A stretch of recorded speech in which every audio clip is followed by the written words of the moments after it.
ॐ अज्ञानतिमिरान्धस्य ज्ञानाञ्जनशलाकया सत्सुरुन्मिलितं येन तस्मै श्रीगुरुवे नमः। नमो विष्णुपादाय कृष्णपृष्ठाय भूतले श्रीमते भक्तिवेदान्तस्वामीति नामिने। नमस्ते सारस्वती देवे गौरवाणी प्रचारिणे निर्विशेषशून्यवादी भाषातदेशतारिणे। जय श्री कृष्ण चैतन्य प्रभु नित्यानंद श्री अद्वैत गदाधर श्रीवासदि गौर भक्त वृंद। हरे कृष्णा कृष्ण कृष्णा हरे हरे, हरे राम राम राम हरे हरे। हरे कृष्णा பக்தர்களாருக்கு இனிமையான மாலை வணக்கம். தினம் ஒரு கீதை எளிமையாக படித்து எவ்வாறு எளிதாக பின்பற்றுவது, ஸ்ரீல பிரபுபாரி விளக்கத்துடன் ஓரொரு நாளும் பகவத்கீதை உண்மையுருவில் இந்த சத்சங்கத்துக்கு வந்து கலந்துட்டு இருக்கிற எல்லா பக்தர்களுக்கும் என்னுடைய பணிவான நமஸ்காரம்.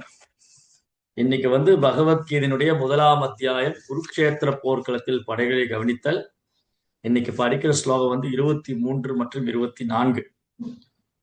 யோசமானான விக்ஷேகம் ஏதத்ர சமாகதः தாது ராட்சஸ்ய துர்புத்தே யுத்தே பிரிய சிகீர்ஷவஹ. கெட்ட புத்தியோடைய திருதராஷ்டிரன் மகனை மகிழ்விக்கும் விருப்பத்தோடு இங்கு போர் புரிய வந்திருப்பவர்களை நான் பார்க்க வேண்டும். சஞ்சய உவாச்ச ஏவம் முக்தோ ரிஷிகேஷோ குடாகேசேன பாரத சேனையோருபயோர் மத்தியே ஸ்தாபயித்வா ரதோத்தமம். சஞ்சயன் கூறினார், ஓ பரதகுலத்தவரே, அர்ஜுனன் இவ்வாறு கூறியவுடன் பகவான் ஸ்ரீ கிருஷ்ணர் அவரது உத்தமமான ரதத்தை இரு தரப்பு சேனைகளுக்கு மத்தியும் கொண்டு நிறுத்தினார். சரி, அப்ப இன்றைய வகுப்புல நம்ம முக்கியமா தெரிஞ்சுக்க வேண்டிய பாடம் என்னன்னா, தார்தராஷ்டிரஸ்ய துர்புத்தே, திருதராஷ்டிரனுடைய மகனின் கெட்ட புத்தி. துரியோதனாலே துர்புத்தி தான். அர்ஜுனன் என்ன சொல்றாரு, அர்ஜுனனும் பாண்டவர்கள், குறிப்பா யுதிஷ்டிர மகாராஜ், தர்மர், யுதிஷ்டிர மகாராஜா, பாண்டவர்கள், அர்ஜுனன் எல்லாம் இந்த யுத்தத்தை விரும்பவில்லை. எல்லாம் ஒரே குடும்பம், கௌரவ வம்சம், நம்ம எல்லாம் ஒரே வம்சம் தான், ஏன் சண்டை போட்டுக்கணும், சமாதானமா போயிடலாம் அப்படிங்கிறத இவங்க விருப்பம். பாண்டவருடைய விருப்பம் சண்டை போடணும்னே கிடையாது. பாண்டவர்கள் இயல்பாவே பக்தர்களும் தூய்மையான ஆத்மாக்களும் தெய்வீகமான குணம் படைச்சவங்களா இருக்கிறதுனால இவங்களுக்கு சண்டை போடணுங்கிற எண்ணம் கிடையாது. ஆனா துரியோதனன் பிடிவாதமா இருக்காரு, சண்டை போட்டே ஆகணும். அதான் திருதராஷ்டிரஸ்ய துர்புத்தே, திருதராஷ்டிரனுடைய புத்தி கெட்ட மகனான திருதராஷ்டிரனுடைய மகன் துரியோதனை மகிழ்விக்கும் விருப்பத்தோடு அந்த துர்புத்தி, அந்த கெட்ட புத்தி படைச்ச துரியோதனை சந்தோஷப்படுத்துறதுக்காக அங்க யாராலும் தான் வந்திருக்காங்க நான் பாக்குறேன். இந்த திருதராஷ்டிரனுடைய பையனுடைய புத்தி எவ்வளவு மோசமா இருக்கு, கெட்ட புத்தியா இருக்கு. அப்படி அந்த துர்புத்தி படைச்ச துரியோதனை மகிழ்விக்கிறதுக்கு யாரெல்லாம் அந்த யுத்தத்துல வந்திருக்காங்க நான் பாக்குறேன். அதனால 2 படைகளுக்கு நடுவில் தேரை கொண்டு போய் நிப்பாட்டுங்க கிருஷ்ணான்னு சொல்றாரு. அர்ஜுனன் கிருஷ்ணர்கிட்ட சொல்றார். பாருங்க, அர்ஜுனன் கட்டளையிடுறார், பகவான் அதை சிறமேற்கொண்டு செய்யறார். நேற்று பார்த்தோம், சேனையோர் பயோ மத்திய ரதம் ஸ்தாபயமே அச்சுதா. 2 படைகளுக்கு நடுவுல தேரை கொண்டு போய் நிறுத்துங்க அச்சுதான்னு சொல்றார். அப்ப பகவான் தன் பக்தனுடைய கட்டளையை நிறைவேற்றி செயல்படுறார். இந்த உலகமே பகவானுடைய கட்டளை கீழே இறங்கிட்டு இருக்கு. 33 கோடி தேவி தேவர்கள், இந்திரன், சந்திரன், வருணன், அக்னி, வாயு, பிரம்மதேவ், மகாதேவ், 33 கோடி தேவி தேவர்களும் பகவானுடைய கட்டளையின்படி இயங்குறாங்க. பகவானுடைய கடைக்கன் பார்வையில இந்த பிரபஞ்சமே இயங்கிட்டு இருக்கு. மயாதக்ஷேன பிரகிருதி சூயதேச சராச்சரம். பகவானுடைய கடைக்கன் பார்வையில இந்த பிரபஞ்சமே இயங்கிட்டு இருக்கு. பகவானுடைய ஆணைக்கின் பேர்ல தான் சந்திரன் சூரியன் உதிக்குது, மறையுது, காற்று வீசுது. இது எல்லாமே பகவானுடைய, பூமி எல்லாமே பகவானுடைய கட்டுப்பாட்டில் இயங்குது. அப்படி இருக்கும்போது பகவான் என்ன பண்றாரு, அர்ஜுனுடைய கட்டளையை நிறைவேற்ற. பகவானுடைய கட்டளையை நிறைவேற்றுவதற்கு 33 கோடி தேவி தேவர் இருக்காங்க. பகவான் என்ன பண்றாரு, அர்ஜுனுடைய கட்டளை எடுத்துக்கிட்டு 2 படைகள் நடுவில் தேரை கொண்டு போய் நிப்பாட்டுறதுக்கு தயாராகிறார். அர்ஜுனன் கட்டளை இடுறார். அப்போ தூய பக்தர்கள் தன்னுடைய தூய்மையான பக்தியினால பகவானை வென்று விடுகிறார்கள். அப்போ பக்தியினால அர்ஜுனன் பகவானை வென்று விட்டார். அப்ப பகவான் அர்ஜுனனுக்கு நண்பனாக சாரதியாக, பாண்டவருக்கு தூதனாக எப்படியெல்லாம் அவங்களுக்கு சேவை செய்ய முடியுமோ அப்படியெல்லாம் உற்சாகமா சேவை செய்யறார். அதனால இதுதான் இங்க முக்கியமான விஷயம். அர்ஜுனனுக்கு பகவான் சேவை புரியக்கூடியவரா இருக்கார். எப்பெல்லாம் பக்தனுக்கு சேவை பண்ற பாக்கியம் கிடைக்குதோ பகவான் உற்சாகமா செய்யறார். ஆனா பக்தர்கள் தான் பகவானுக்கு சேவை பண்ணணும். ஆனா இங்க பகவான் என்ன பண்றார்? பக்தனுக்கு சேவை பண்றார். அதனால இங்க இந்த துரியோதனுடைய துர்புத்தி, அவன் இந்த சண்டை போட்டே ஆகணும்னு பிடிவாதமா இருக்கிறான். இங்க அமைதியான பேச்சுக்கே இடம் கிடையாது. அமைதி பேச்சுவார்த்தை நடத்த எண்ணம் அவருக்கு இல்லவே இல்லை. கிருஷ்ணர் அருகில் அமர்ந்திருந்ததால் வெற்றியில் அர்ஜுனனுக்கு முழு நம்பிக்கை இருந்தது. இருப்பினும் தான் தான் சந்திக்க உள்ள படையின் பலத்தை மதிப்பிடுவதற்காக அவர்களை காண விரும்பினார். தனது தந்தை திருதராஷ்டிரனுடன் கூட்டு சேர்ந்து பாண்டவர்களின் அரசை சதித்திட்டத்தால் ஆக்கிரமிக்க துரியோதனன் விரும்பினான் என்பது அனைவரும் அறிந்த ரகசியம். அனைவரும் அறிந்த ரகசியம். துரியோதனன் அவங்க அப்பா கூட சேர்ந்துக்கிட்டு எப்படியாவது பாண்டவர்களை கொல்லணும், அவங்கள விஷம் வச்சு கொல்ல பார்த்தாங்க, வீட்டுக்கு தீய வச்சாங்க, எல்லா விதமான பாவகாரியத்திலும் ஈடுபட்டாங்க. கடைசியில் சூதாட்டத்துல வர வச்சு அவங்கள தோல்பிச்சு காட்டுக்கு அனுப்பிச்சு இப்போ ராஜ்யத்தை தர முடியாதுன்னு சொல்றேன். சரி, அடுத்த ஸ்லோகத்துல இங்க முக்கியமான ஒரு வார்த்தையை சஞ்சயன் பயன்படுத்தி இருக்கார். அர்ஜுனனை பத்தி சொல்லும் போது நேத்து பகவானை ரிஷிகேஷன் பார்த்தோம். கிருஷ்ணர் ரிஷிகேசன், அர்ஜுனன் குடாகேசன். பகவான் ரிஷிகேசன், அர்ஜுனன் குடாகேசன். ரிஷிகேசன்னா புலன்களின் அதிபர், புலன்களின் எஜமானன். குடாகேசன் என்றால் தூக்கத்தை வென்றவன், அறியாமை வென்றவன், தூக்கம் என்ற அறியாமை வென்றவன். பகவான் கிருஷ்ணர் பக்கத்தில் இருக்கும்போது அர்ஜுனன் எப்படி அறியாமல் இருக்க முடியும்? பகவானுக்கு அருகையில, பகவானுக்கு அருகாமையில் இருக்கிறார். பகவானுக்கு பிரியமான பக்தன், பகவானுக்கு நெருக்கமான பக்தன், பகவானை விட்டு விலகுவதே இல்லை. அப்படி இருக்கிற அர்ஜுனன் எப்படி அறியாமல் இருக்க முடியும்? அதனாலதான் அர்ஜுனனுக்கு குடாகேசன் என்ற திருநாமம். ஏவ முக்தா ரிஷிகேஷா, ரிஷிகேஷா குடாகேஷா. கிருஷ்ணா ரிஷிகேஷா, அர்ஜுனன் குடாகேஷா. ஏவமுத்தோ ரிஷிகேஷோ குடாகேஷேன பாரதா. ஏன் அர்ஜுனன் குடாகேஷன் பேர் வந்தது அப்படின்னா ரெண்டு காரணம். ஒன்று, அவர் தூக்கம் என்ற அறியாமை வென்றவர். இன்னொரு முறை என்ன நடந்ததுன்னா, ஒரு நாள் குந்தி மகாராணி பாண்டவர்களுக்கு பிரசாதம் பரிமாறுறாங்க.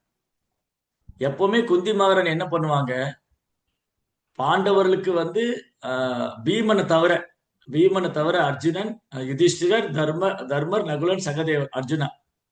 யுதிஷ்டிரா, அர்ஜுனா, நகுலா, சகதேவா இவங்களுக்கு எல்லாம் பிரசாதம் கொடுத்துட்டு குந்தி தேவி சாப்பிட்டுட்டு மீதி உள்ளது பீமனுக்கு தருவாங்க. காரணம் என்னன்னா, பீமன் சாப்பிட்டதுக்கு அப்புறம் யாருக்குமே மிஞ்சாது. பொதுவா அம்மா என்ன பண்ணுவாங்க, பொதுவா எல்லார் வீட்லயும் அம்மா என்ன பண்ணுவாங்க, குழந்தைகளுக்கு கொடுத்துட்டு கடைசியில சாப்பிடுவாங்க.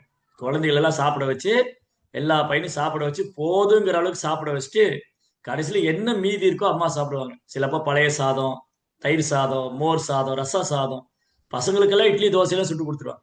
அம்மாவுடைய தாய்மை மனப்பான்மை, அம்மாவுடைய தாய்மை மனப்பான்மை என்னன்னா, பசங்களுக்கு இட்லி தோசையெல்லாம் சுட்டு கொடுத்துட்டு காலையில் உள்ள சாதம் கூட்டு அவங்க சாப்பிடுவாங்க, இல்ல பழையதை சாப்பிடுவாங்க.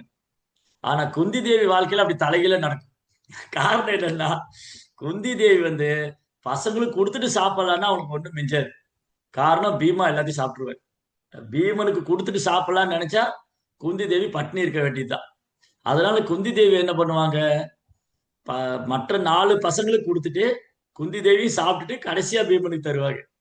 ஒரு நாள் என்ன ஆச்சு, குந்தி தேவி பிரசாதம் பரிமாறிட்டு இருக்காங்க பாண்டவர்களுக்கு, அர்ஜுனன், நகுலனுக்கெல்லாம் பிரசாதம் பரிமாறும் போது விளக்கு அணைந்து விட்டது. அன்னைக்கெல்லாம் அந்த எண்ணெய் தீபம் தானே வச்சிருப்பாங்க. அந்த எண்ணெய் தீபம் அணைஞ்சிருச்சு. ஒரு காற்று வீசி அந்த தீபம் அணைந்து விட்டது. குந்தி தேவி தீபத்தை பத்த வச்ச நேரம் தான். குந்தி தேவி அந்த தீபத்தை பத்த வச்சுட்டு பாக்குறாங்க, பிரசாதம் எல்லாம் காலி. ஒரே ஷாட்ல பீமன் எல்லாம் சாப்பிட்டு முடிச்சுட்டு அர்ஜுனனுக்கு ஒரே சந்தேகம், எப்படி பீமன் சாப்பிட்டாரு, கரண்டே இல்லையே, லைட்டே இல்லையே, விளக்கு அணைஞ்சிருச்சு. அந்த மின்னிட்டு எரிஞ்ச விளக்கு, அந்த எண்ணெய் விளக்கு, நெய் விளக்கு, அந்த எண்ணெய் விளக்கு, அந்த எண்ணெய் விளக்கு தான் அந்த காலத்துல இந்த தேய்ப்பாந்தோ அந்த மாதிரி விளக்கு தான் வச்சிருப்பாங்க. அந்த காற்று வீசி விளக்கு அணைஞ்சு அந்த விளக்கு பொறுத்தர நேரத்துக்குள்ள பீமா எல்லாத்தையும் சாப்பிட்டு முடிச்சிட்டாரு இருட்டுல.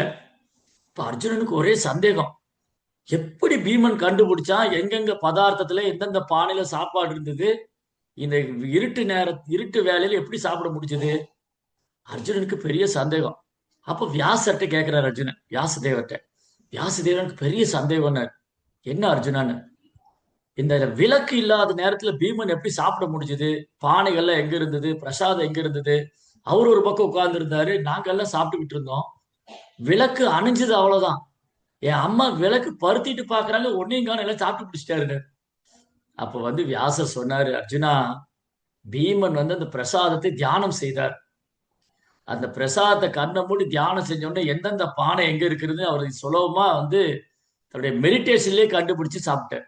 அந்த மெடிடேஷன்ல கண்ணை மூடணும் தேவையில்லை, கரண்ட் தான் போச்சு, அந்த விளக்கு தான் அணைஞ்சு போச்சு. அப்படியே தியானிக்கிறார் எந்தெந்த பானை எந்த இடத்துல இருந்ததுன்னு. அந்த விளக்கு போறதுக்குள்ள சாப்பிட்டு முடிச்சிட்டாரு. அப்ப அர்ஜுனன் கேட்டாரு, அப்படின்னா இருட்டுல இருட்டுல பீமன்னால பிரசாதத்தை சாப்பிட முடிஞ்சதுன்னா என்னால வில்வித்தை பண்ண முடியுமான்னு? ஏன் முடியாது அர்ஜுனா? பயிற்சி இருந்தா பண்ண முடியும். இருட்டுல கூட உன்னால அஸ்திரத்தை செலுத்த முடியும். அப்ப அர்ஜுனன் இந்த பயிற்சி எடுத்துக்கிட்ட. அர்ஜுனனால விளக்கு ஒளி இல்லாமலேயே அஸ்திரத்தை தன்னுடைய இலக்கு, அர்ஜுனுடைய காண்டிபத்திலிருந்து பெறப்படக்கூடிய அம்பானது வெளிச்சம் இல்லாம எதிரிகளை தாக்கக்கூடிய, இருட்டுல இருக்கிற எதிரியை கூட தாக்குற கலை, இருட்டில் ஒளிந்திருக்கும் எதிரியை கூட தாக்கும் கலை அர்ஜுனன் படிச்சுக்கிட்டாரு. அதாவது குடாகேசன். இருள் என்ற அறியாமை வென்றவன். இருட்டுல கூட அர்ஜுனால யுத்தம் செய்ய முடியும். விளக்கொளி இல்லாத இருட்டுல கூட அர்ஜுனால எதிரியை தாக்க முடியும். அதே மாதிரி இருள் என்பது அறியாமையோட ஒப்பிடப்பட்டிருக்கிறது. அப்ப அந்த அறியாமை என்ற இருளை வென்றதுனால அர்ஜுனன் குடாகேசன். அப்ப குடாகேசனா 2 பொருள். குடாகேசன் என்றால் ஒரு பொருள் இருட்டில் கூட அஸ்திரங்களை செலுத்தி எதிரியை வெல்லக்கூடியவன். இன்னொன்னு இருள் என்ற அறியாமை என்ற இருளை வெல்லக்கூடியவன். சரி, இப்ப நமக்கு என்ன பொருத்தம் இதுல? நம்ம என்ன புரிஞ்சுக்கிறோம் இதுல? அப்போ எங்க கிருஷ்ணர் இருக்காரோ அங்க இருள் இருக்க முடியாது. கிருஷ்ண சூரிய சமா மாயா அந்தகா, யாரா கிருஷ்ணா தாரா நகி மாயாரே அதிகா. சைத்தன்ய சரிதாமிரதத்துல கிருஷ்ணாஸ் கவிராஜ் கோஸ்வாமி சொல்றார், கிருஷ்ண சூரிய சமா, கிருஷ்ணா சூரியனை போன்றவர், மாயை அறியாமை இருளை போன்றது. சூரியனுக்கு ஒரு இடத்துல இருள் இருக்க முடியாது. பகவான் இருக்கிற இடத்துல அறியாமை இருக்க முடியாது. அப்போ பகவான் அர்ஜுனுடைய நண்பனா இருந்ததுனால அர்ஜுனன் அறியாமை என்ற இருளை வென்றவன். அதே மாதிரி அர்ஜுனனுக்கு சொன்ன பகவத்கீதை, பகவான் அர்ஜுனன் சொன்ன பகவத்கீதை நாமும் படிச்சுட்டு இருந்தோம்னு சொன்னா, பகவத்கீதை நடைமுறையில பின்பற்றினா நாமளும் அறியாமை வென்று விடலாம். நான் இந்த உடல் என்ற அறியாமை, இந்த உடலோடு அடையாளப்படுத்தும் அறியாமை வென்று விடலாம். அப்புறம் பகவான் கிருஷ்ணர் தன் பக்கம் இருந்ததுனாலேயே அர்ஜுனால இருள்ல கூட தன்னுடைய அஸ்திரத்தை செலுத்த முடிஞ்சு எதிரிகளை வெல்ல முடிஞ்சது. அதே போல பகவானுடைய திருநாமம் ஹரே கிருஷ்ணா கிருஷ்ண கிருஷ்ண ஹரே ஹரே, ஹரே ராம ராம ராம ஹரே ஹரே. இந்த மகாமந்திரத்தை உச்சரிக்கிறது மூலமா நாம் அறியாமை என்ற இருளிலிருந்து வெளிப்படலாம்.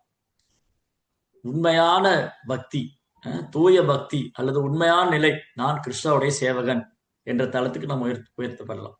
அப்ப பகவத்கீதையை படிக்கிறதுனாலையும் பகவானுடைய நாமத்தை உச்சரிக்கிறதுனாலையும் நாம் அறியாமை என்ற இருளை கடந்து விடலாம் என்பது தெளிவாக இங்கே விளங்குகிறது.